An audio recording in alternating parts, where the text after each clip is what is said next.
할렐루야. 따라합시다. 하나됨을 위한 기도. 다시 한번 하나됨을 위한 기도.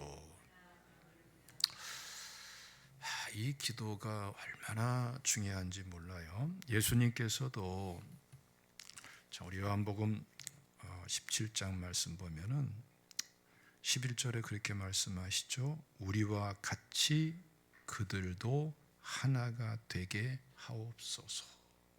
그러니까 우리는 누구예요? 여기서 성부, 성자, 성령 삼위일체 하나님이 하나 된 같이 그들도 하나가 되게 하옵소서. 그러니까 우리를 향해서 예수님께서 원하시는 정말 창조 목적에 하나님의 영광에 합당한 결정적인 기도는 하나가 되게 하여 주옵소서.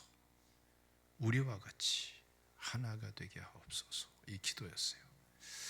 그래서 우리 하나님께서 우리에게 원하는 것은 삼위일체 하나님이 하나 된 같이 그렇게 하나 되고 그 은혜를 알아가고 그 축복으로 영광을 돌리기를 원하시는 것이 하나님의 뜻이에요. 그러니까 여러분, 우리가 신앙생활하면서 항상 초점 맞출 것은 뭐죠? 하나됨을 추구해야 돼요. 있습니까? 그래서 하나됨을 깨뜨리고 하나됨을 무너뜨리는 것이 괜히 좋고 즐겁고 그러면 이거는 하나님께 합당한 마음이 아니고 그것은 죄요 마귀의 역사예요. 어떤 경우에서라도 주님은 하나됨을 원하시는 하나님. 믿습니까?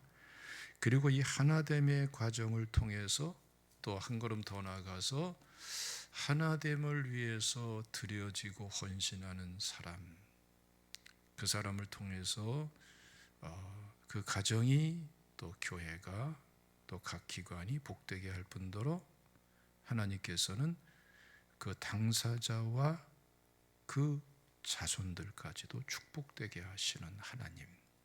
그것을 우리가 이 본문 말씀을 통해서 우리가 알 수가 있습니다.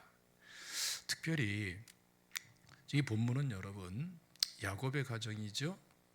그러니까 아브라함과 이삭에 이어서 주어진 그 아들이 야곱인데 그 아브라함의 언약을, 그 축복의 언약을 그대로 계승 승계받게 되는데요. 이 과정에서 어떤 사람과 어떤 사람의 자손들이 그 축복을 그대로 승계받는가? 그것은 하나됨을 위해서 기도하고 드려지는 사람.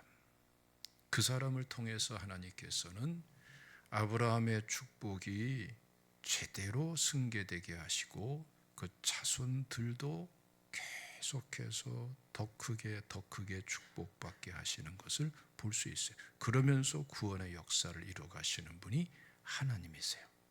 이게 참 이제 흥미있고 아주 놀라운 일입니다. 오늘 말씀은 이제 두 여인이 나오죠. 레아와 라헬이 나와요. 그렇죠? 이 두 사람은 사실은 친부모 안에서의 자녀, 자매죠. 그런데 둘 다 야곱이라는 한 남편의 아내가 돼버리고 말았어요. 이게 뭐 구약 시대니까 뭐 그럴 수 있다, 맞다, 틀리다 이런 생각들을 많이 하는데 전반적인 측면에서는 성경의 정신에서는 맞지가 않아요.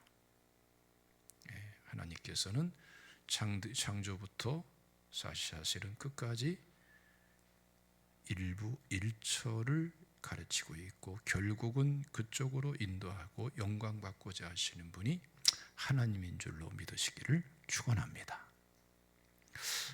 깜짝 놀라겠네요. 왜 가만히 있어요? 이거 이럴 적에 가만히 있으면은 의심받습니다. 할렐루야. 근데 여러분 지금 이 가정은 어떻게 됐냐면은 야곱이 그 동생 레아에게 그냥 마음이 뺏겨서 첫눈에 반해서 그런 말을 하죠. 홀딱 빠졌다. 뭐 그런 말을 하는데 진짜 완전히 마음이 뺏겨가지고 그래가지고 외삼촌 라반에게 약속을 하잖아요. 내가 이 라헬을 아내로 얻고 싶은데 이 아내를 아내로 얻도록 약속을 해주시면은 내가 7년 동안 외삼촌을 위해서 헌신하겠습니다. 그래가지고 7년 동안 외삼촌 집에서 돈 한 푼 안 받고 온갖 노력을 다 한 거예요. 그러니까 이 야곱의 짝사랑이 보통 짝사랑이 아니죠. 예? 그러고 나서 7년이 다 차가지고 이제 결혼시켜 주세요. 그랬더니 결혼장치를 성대하게 쫙 차려줬는데 첫날 밤에 뜻밖의 사건이 벌어지죠. 라헬이 아내로 들어오는 것이 아니라 야곱도 모르는 사이에 외삼촌은 큰 딸을 아내로 들였어요. 아침에 깜짝 놀래가지고 이럴 수가 있습니까? 그러니까 내세운 명분이 뭡니까? 우리 지방에서는 동생을 먼저 보내는 경우가 없다. 그러면 조건을 제시하는 거예요. 7일 후에 네가 그렇게 원하는 동생 라헬을 아내로 또 줄 테니 그때로부터 7년 동안 더 수고를 해라. 이런 식으로 조건을 딱 붙이는 거예요. 그래가지고서 졸지에 아내가 둘이 돼버리고 만 거죠. 나중에 이제 각각의 여종들이 또 따르고 하면서 네 아내를 거느린 야곱이 되고 야곱의 인생은 이때부터 행복했을까요? 불행했을까요? 행복했을까요? 불행했을까요? 야곱은 바로 왕 앞에 가서 고백하잖아요. 험악한 세월을 살았나이다. 집안은 콩가루 집안이고 형제들끼리 배다는 형제끼리 반목이 심하고 심지어는 동생을 죽이려다가 차마 못 죽이고 노예로 팔아버리고 그게 요셉 아닙니까? 이런 짝이 나고 마는 거예요. 근데 여기서 이제 이런 배경 속에서 굉장히 중요한 사건들이 쭉 나옵니다. 우리 먼저 한번 한 군데 말씀을 봉독합시다. 우리 29장 17절 말씀을 다 같이 봉독합니다. 시작. 레아는 시력이 약하고 라헬은 곱고 아리따우니. 그러니까 언니는 시력이 약하고 이렇게 말씀해요. 그러니까 뭐 근신지 뭐 이렇게 해당된다고 이렇게 볼 수 있고요. 또 여러 가지 정황을 봐서도 그러한 정황이 있고, 그러나 또 여기에 또 이 단어가 사용된 용례들을 보면은 눈에만 관련된 것이 아니고 사람이 이렇게 보면은 보기에도 그냥 빠리빠리해 보이고 그냥 총명해 보이고 그런 사람이 있죠. 야물딱져 보이고 반면에 또 사람이 어리숙해 보이고 좀 미내해 보이고 이런 사람도 있죠. 바로 이렇게 사람이 좀 뭔가 어리숙해 보이고 둔해 보이고 미내해 보이고 여러한 데에 관련된 내용을 설명할 때에 똑같은 단어를 용례적으로 많이 사용을 해요. 그러니까 이 레아는 시력도 안 좋았다고 볼 수 있고 또 다른 사람 보기에 외모가 그렇게 뭐 출중하지도 못하고 가만히 보면 사람이 좀 어리숙해 보이고 뭔가 지혜로워 보이지 않고 그 실상은 어땠는지는 뭐 둘째 쳐놓고 그러한 외모를 지닌 사람이다. 우리가 이렇게 이해할 수 있고요. 라헬은 반면에 뭐라고 그래요? 곱고 아리따우니. 예? 어떻게 해요? 곱고 아리따우니. 이 사람이 이제 라헬이란 말이죠. 그러니까 이 야곱은 누구를 사랑했어요? 곱고 아리따운 라헬을 사랑한 거예요. 여기서부터 이제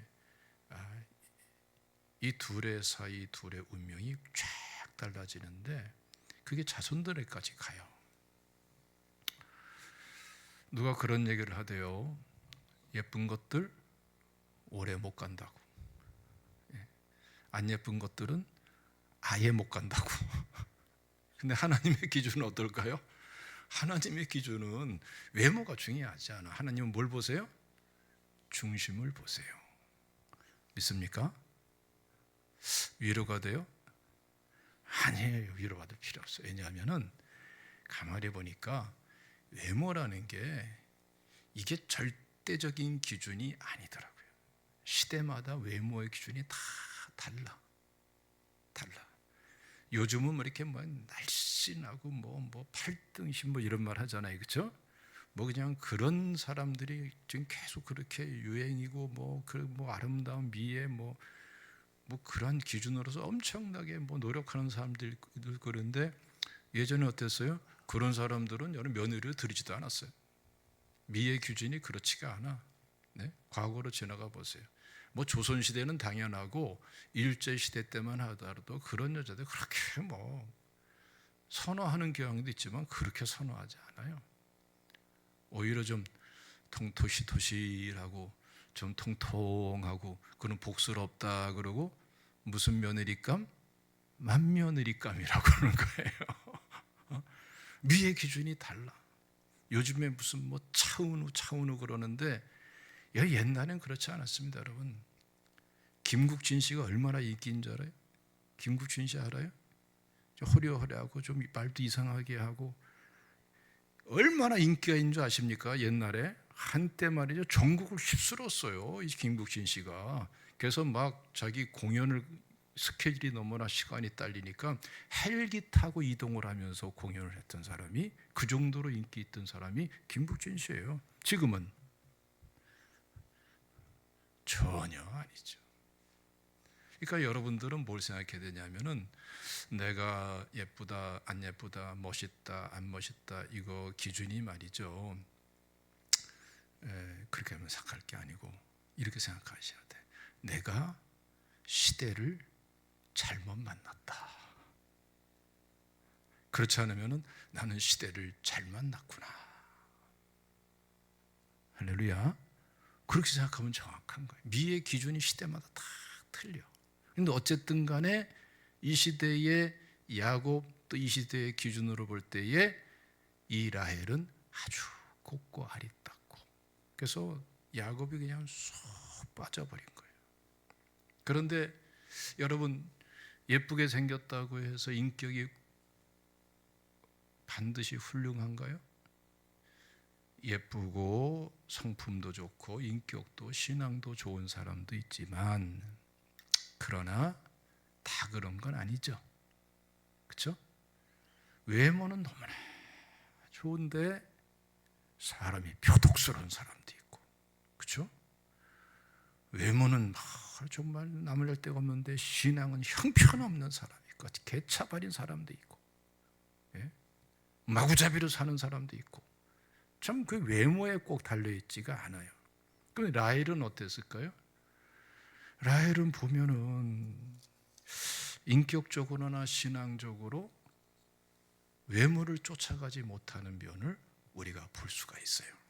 그래서 여러분, 우리가 한 가지 특징을 보면은 하나님께서 먼저 언니 레아에게 네 아들을 쫙 주시잖아요. 오늘 본문 말씀이 그거죠. 그러고 라헬은 아들을 못 낳아요. 그럼 여기서 우리가 알 수 있는 게 뭐예요? 동생 라헬이 자녀를 낳지 못하는 것은 누구 탓이에요? 적어도 야곱의 책임은 아니라고 볼 수밖에 없죠. 문제의 원인이 야곱은 아니다. 왜? 남편이야. 왜? 남편은 언니를 통해서 4명의 아들을 줄줄이 낳았으니까. 그러면 라헬이 자연스럽게 어떻게 생각해야 돼요? 내가 모를 원인이 있지 않겠는가, 나한테. 이렇게 생각하는 게 상식적인 거예요. 맞죠? 이게 정상적인 생각이에요.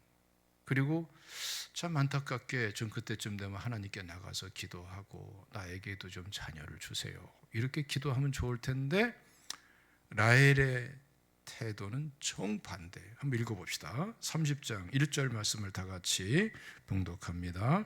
시작. 라헬이 자기가 야곱에게서 아들을 낳지 못함을 보고 그의 언니를 시기하여 야곱에게 이르되 내게 자식을 낳게 하라.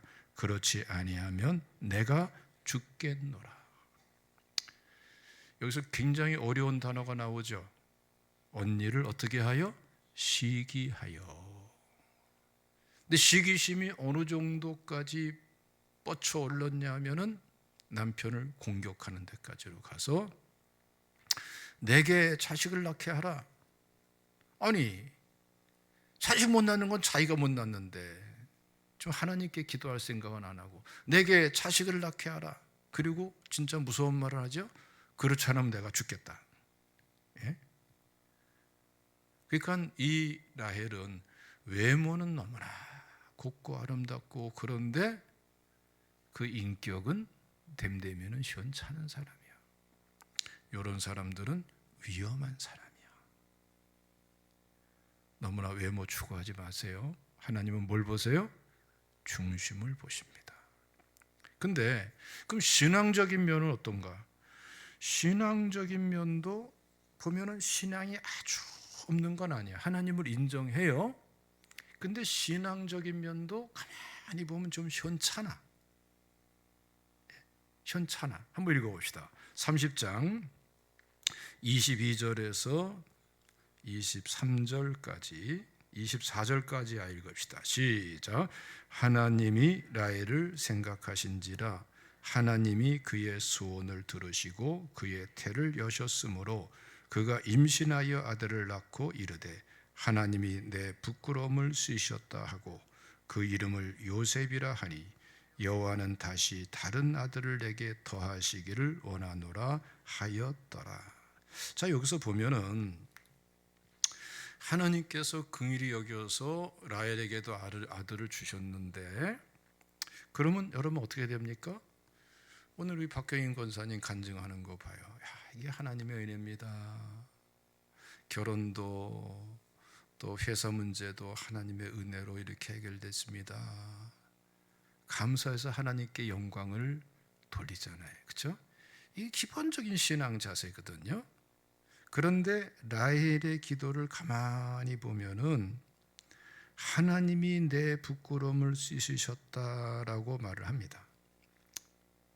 그러니까 하나님이 하셨다라는 측면에서는 신앙이 있는데 가만히 보면은 그 감격의 중심점이 어디 있어요?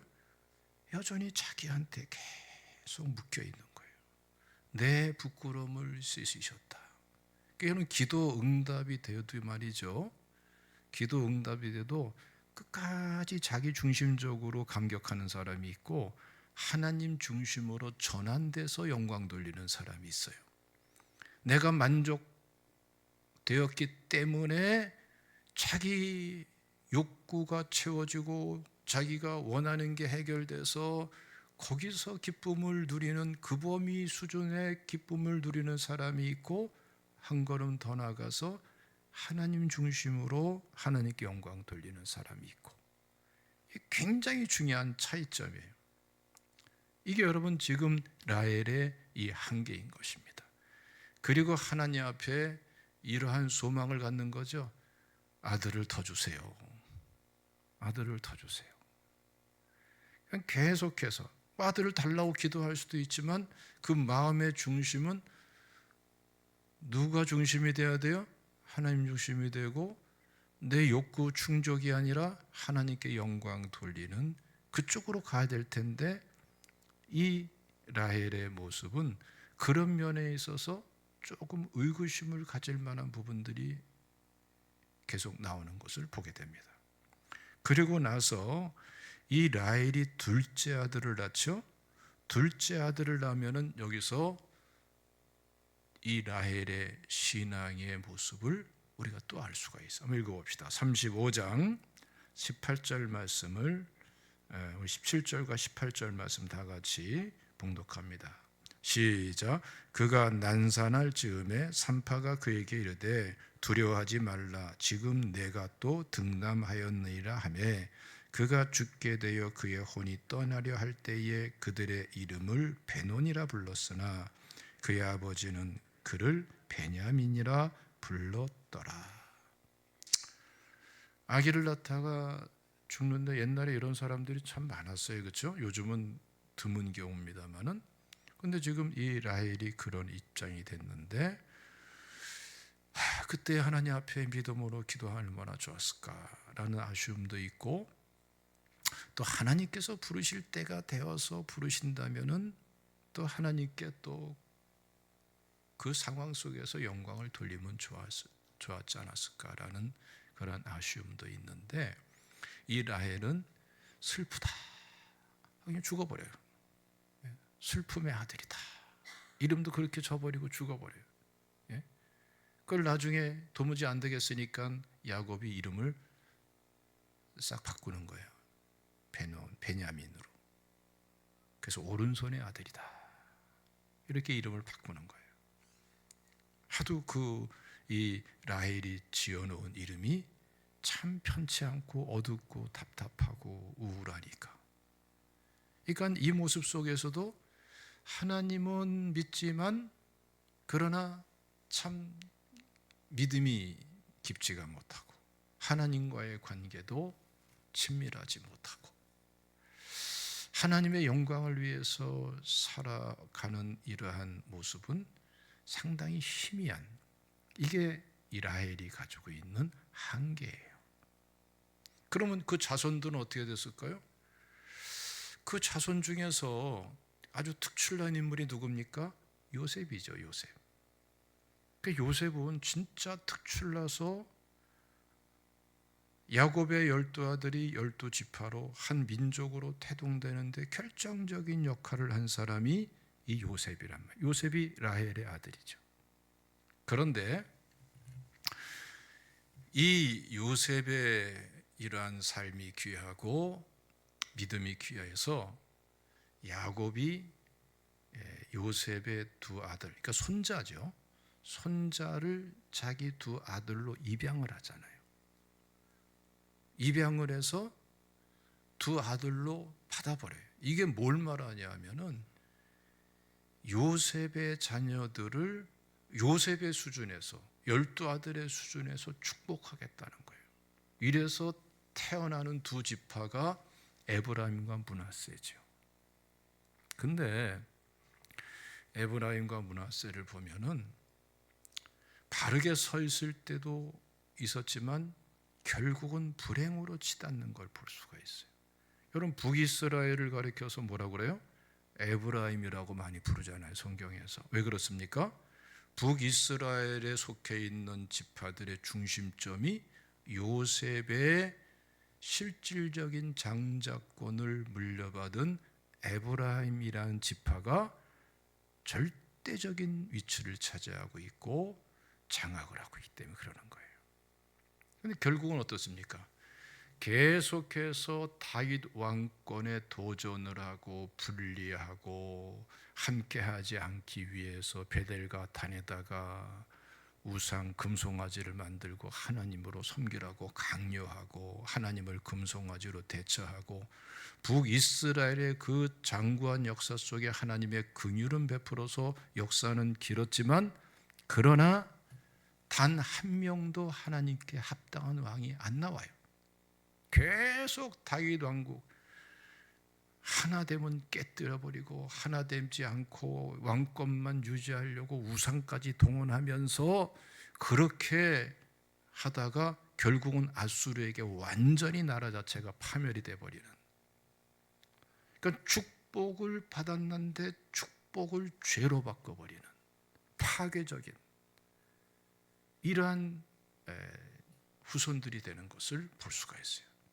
그러니까 하나됨을 추구하지 않고 남편 사랑만 의지하고 하나님과의 관계는 소홀하고 외모만 따지고 이러고 있었던 라헬, 하나됨을 추구할 줄 몰랐던 라헬의 이 부정적인 믿음의 자세, 부정적인 영성이 사실은 라헬 한 사람으로 끝나지 않고 계속해서 이어지더니 결국은 국가적인 민족적인 화근이 되는 것을 우리가 주목해 볼 수 있어요.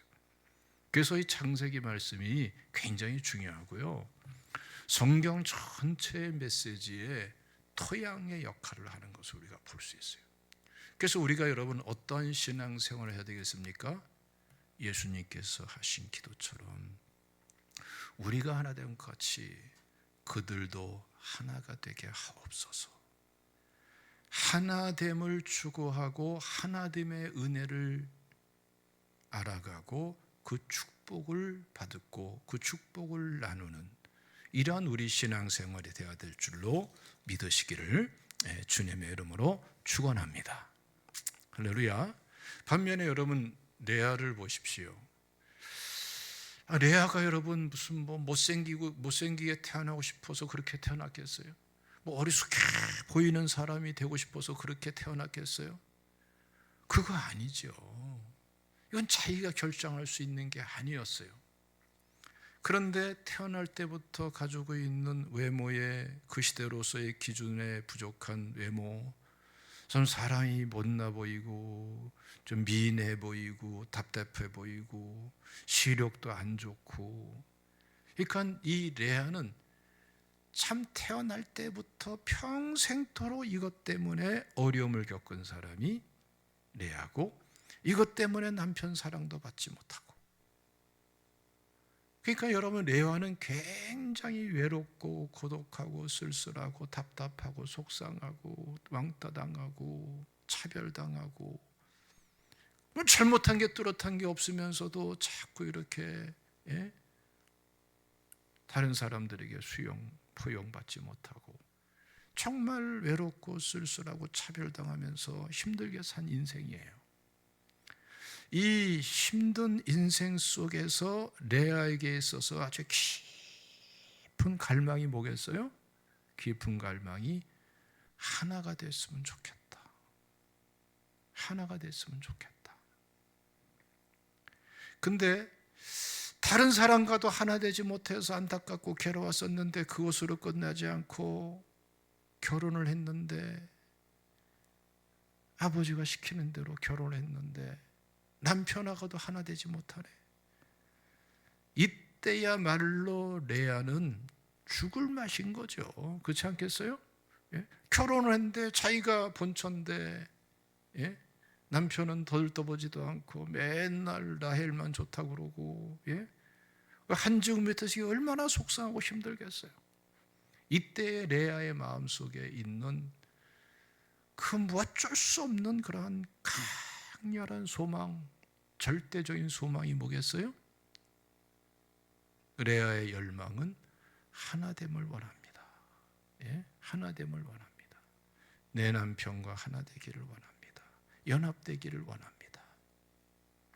그래서 성경의 복음 말이죠. 참 우리가 관심 있게 볼 것은, 우리가 무슨 연합회, 무슨 연합회, 무슨 연합대회, 별 연합이 다 있는데 가만히 지켜보면은 연합회마다 제대로 된 연합회 진짜 찾기가 어려워요. 밖에서는 굉장한 것 같고 미화시키는 것 같아 보여도 연합은 조직으로 되는 게 아니에요. 연합은 무슨 정관으로 되는 것이 아니에요. 아주 거기는 참 복잡함이 있어요. 오늘 본문에서 사실은 성경 전체에서 연합이란 말, 하나됨이란 말이 오늘 본문에 처음으로 딱 나오는 겁니다. 그리고 이 본문에서 하나됨에 대해서, 진정한 연합에 대해서 설명할 때에 성경은 어떠한 상황과 구조, 관계 속에서 연합에 대해서 설명하느냐. 하나 되지 못함 때문에 괴롭고 외롭고 차별당하고 쓸쓸하고 고독하고 슬프고, 이런 한 여인 레아가 그냥 본능적이고 당연하고 순수하게 내 남편과 하나 되기를 원합니다. 내 남편과 하나 되기를 원합니다. 내가 내 남편과 하나 되지 못해서 이렇게 힘듭니다, 하나님. 이때에 하나님께서 개입하시고 돌봐주시는 이 은혜를 통해서 하나됨이라는 게 시작되는 걸 볼 수 있어요. 그러니까 여러분, 우리가 살아가면서 진정한 하나됨, 가정에서든 직장에서든 어느 사회생활 속에서든 진정한 하나됨은 어떻게 시작되는 걸 알아야 돼요. 우리가 좋은 게 좋으니까 하나 되자 그렇게 되는 게 아니에요. 내 마음에 드니까 하나 그렇게 되는 게 아니에요. 인간은 다 죄성이 있는 존재들이고 불완전한 존재예요. 하나님께서 하나 되게 하시는 그러한 은혜와 축복은요, 누군가 정말 하나 되지 못한 아픔을 뼛속 깊이 경험하면서 하나 되지 못한 그 대가를 그 삶으로 전체로 받아내면서 하나 되길 원합니다. 연합되길 원합니다. 안타깝게 몸부림치며 하나 되지 못한 아픔으로 고통하고 번뇌하는 시간을 갖고 있는 그 사람, 이 레아 같은 사람을 통해서 하나됨이 시작되게 하시고 하나됨이 이루어지게 하시는 분이 하나님이세요. 그게 우리 인간 죄성을 지닌 인간에게 주어져 있는 중요한 과정이고 하나님의 방법이세요. 여러분들 괴롭습니까? 외롭습니까? 고독합니까? 차별당했습니까? 왕따당했습니까? 불이익을 당했습니까? 속상합니까? 괴롭습니까? 분노합니까? 그게 분노로 속상함으로 끝나지 않고 하나님 하나 돼야 되는데요, 나 괴로워요. 이때에 그 하나됨에 대한, 하나되지 못함에 대한 괴로움 속에서 하나됨을 사모하는 이 사람에게 하나님께서 찾아오셔서 레아 같은 경우는 아들을 주시더라 이거예요. 그리고 다른 상황, 또 다른 사람에게는 그에 맞는 또 다른 은혜를 주시겠죠? 그러면서 하나님께서 이루가시는 게 뭐예요? 네가 지금 괴로워하는 것은 거창한 꿈을 갖고 나라가, 민족이, 교회가, 한국교회가, 무슨 연합회가 하나됨, 이걸 추구하는 것은 아닐지라도 그냥 아주 평범한 한 인간으로서 삶의 실제 때문에 하나 되지 못함 때문에 괴롭고 아파서 고통하는 것일지라도 그 하나 되지 못함 때문에 아파하는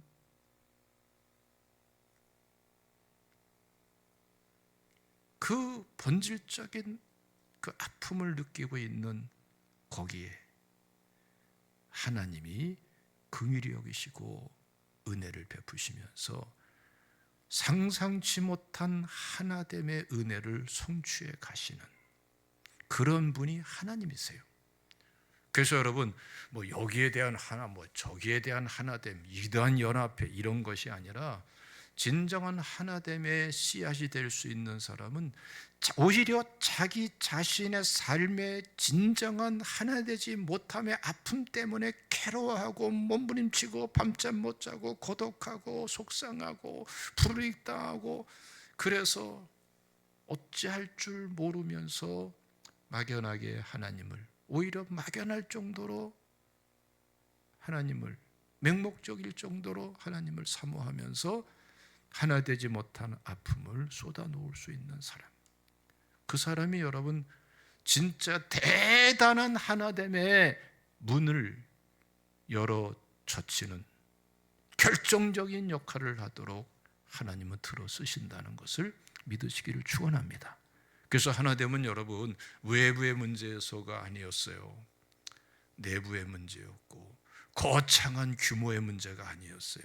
우리 개인의 문제였고 나의 문제였고 내 삶에 있어서 하나 되지 못함 때문에 괴로워하는 여기서부터 하나님께서는 상상치 못할 엄청난 일을 이루시면서 그러면서 오히려 축복하시고 들어 쓰시는 역사가 일어나는 것을 볼 수가 있어요. 그래서 여러분 하나 되지 못하고 사랑받지 못하는 이 레아에게 찾아오시는 분은 누구예요? 하나님이셨고, 예? 그리고 레아에게 아들을 주심으로 찾아오셨어요. 레아의 귀한 점이 뭐냐 하면은 여기서 감사하고 감격할 줄 알았고, 그리고 이게 하나님의 은혜다라는 것을 깨닫고 발견할 수 있는 게 이 레아의 귀한 점이에요. 그리고 그 방향성이 대단히 중요해요. 라헬은 아들을 줄 때에 더 주세요. 더 달라는 것 자체가 나쁜 것은 아니지만 계속 자기 중심의 영역에서 벗어나질 못해요. 욕구 충족적인 기도의 범위를 벗어나지 못해요. 이 점이 라헬과 구별되는 점이에요. 라헬은 하나님께 주신 은혜를 붙잡고 이제 내가 아들을 낳았으니까 하면서 큰 소리치고 이러는 사람이 아니에요. 오히려 하나님께 기도하며 나가는 사람. 기도하며 나가면서 구하는 거예요. 하나님, 내게 더 큰 영광 돌리게 하시고 이제 제대로 된 하나됨이 이루어지게 해주세요. 예? 기도할 때 하나님께서 두 번째 아들 시므온을 주시는 거죠. 시므온 이름이 그래서 뭐예요? 하나님이 들으셨다. 들으심. 그러니까 이 레아는 기도했다는 거예요. 그렇죠? 누구한테 기도해요? 하나님께 기도했다는 거예요. 하나님이 자신의 답답하고 괴로운 문제를 돌봐주실 때에 더 하나님께 나갈 줄 아는 사람, 더 기도의 사람으로 자기 자신의 삶을 재정립할 수 있는 사람, 한숨과 낙심과 절망이었다가 이제 하나님께 대한 소망을 가지고 하나님께 부르짖을 수 있는 사람, 이 중요한 믿음의 방향성이 레아에게 있었단 말이죠. 할렐루야. 이런 사람이 되시기를 주님의 이름으로 축원합니다. 하나님은 이런 사람을 축복하시는 줄로 믿으시기를 축원합니다. 그래서 여러분, 이러한 레아를 통해 가지고 두 아들을 더 주시죠? 그 사람이 누구예요? 세 번째 아들 레위, 연합, 하나됨이죠. 네 번째 아들 유다, 찬양이라는 뜻이죠. 레위와 유다가 어떤 사람이 됩니까? 레위는 그야말로 레위 지파가 되고 거기서 아론 제사장의 가정이 태어나고, 할렐루야. 레위 지파는 여러분 그 대대로 어떤 지파예요? 하나님과 전 이스라엘 백성들, 하나님과 전 구원받은 백성들을 하나 되게 하고 연합시키는 제사장적 직무를 담당하는 이 축복된 지파가 돼버리고 말아요. 유다 지파는 어떤 지파가 되죠? 여기서 다윗이, 그리고 다윗의 왕조가, 그리고 하나님께서는 영원히 네 뒤가 끊이지 않아. 넌 다시 말하면 뭐예요? 대대로 너의 가정은 왕가가 될 것이다. 왕위는 바뀔 수 없다. 너의 혈통만이 왕위가 된다. 그러면서 예수 그리스도의 탄생까지 이어지는 거예요. 그러니까 여러분, 하나됨을 추구하는 사람과 하나됨을 추구하지 않는 사람과의 길이 다르고, 믿음의 질이 달라져 버리고, 하나님과의 관계가 달라져 버리고, 그 자손들, 후손들의 축복의 범위가 달라져 버리는 거예요. 그러니까 여러분, 어떤 믿음 가져야 되겠어요? 하나됨을 사모하는 믿음, 하나됨을 추구하는 믿음. 믿습니까?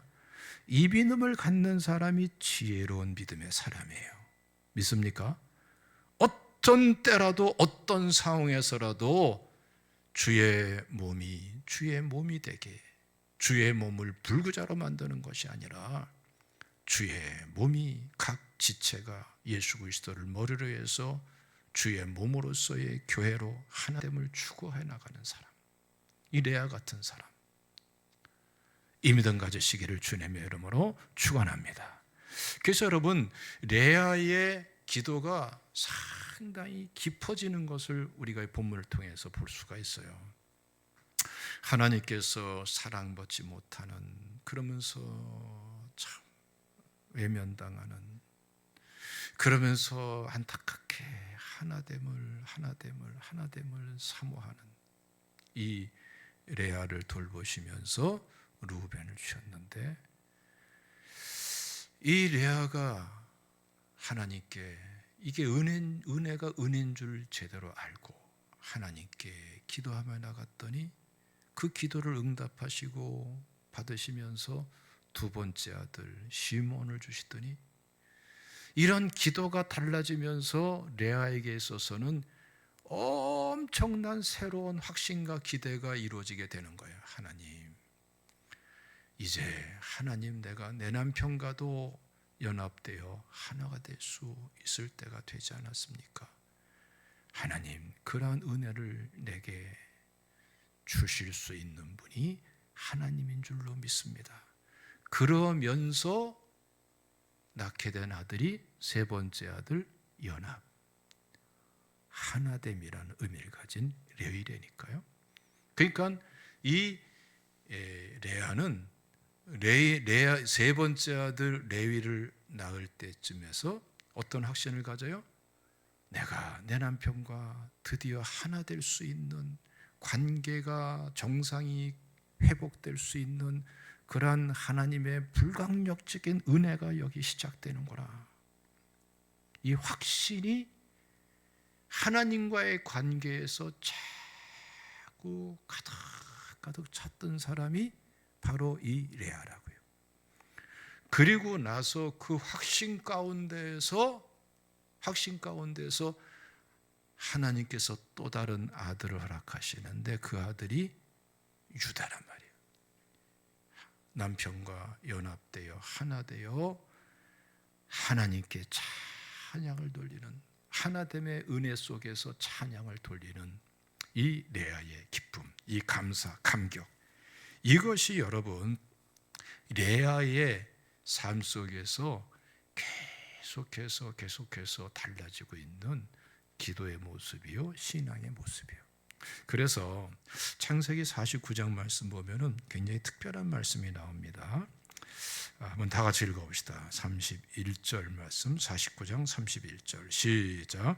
아브라함과 그의 아내 사라가 거기 장사되었고 이삭과 그의 아내 리브가도 거기 장사되었으며 나도 레아를 그곳에 장사되하였노라. 이때는 어느 때예요? 야곱이 하나님께 부름받기 직전이에요. 12아들을 다 그 분량대로 다 축복하면서 기도하고 나서 마지막으로 유언을 남기는데, 나를 애굽 땅에 묻지 말고 저 가나안 땅 막벨라 굴에다가 묻어다오, 그러는 거예요. 그러면서 여기에 아브라함, 그의 아내 사라, 이삭, 그리고 그의 아내 누구? 리브가, 그리고 라헬의 이름은 안 나와요. 그리고 이어지는 말씀이 뭐예요? 나도 레아를 그곳에 장사하였노라. 그러니 나도 그 막벨라 굴에 장례를 치러다오. 여기서 결정적으로 증언되는 게 뭐예요? 야곱은 정신이 돌아온 거야. 진짜 나의 본처는 누구다? 레아다. 언약을 진짜 계승할 언약의 중심점에 쓰임받을 사람은 누구다? 레아다. 그래서 레위 지파가, 유다 지파가 다윗의 왕조가 이어지는 것을 우리가 주목해 볼 수가 있어요. 여러분, 그러니 우리가 어떻게 신앙생활에 마땅합니까? 여러분들, 자, 말씀 몇 개 있는데요, 잘 생각해 보세요.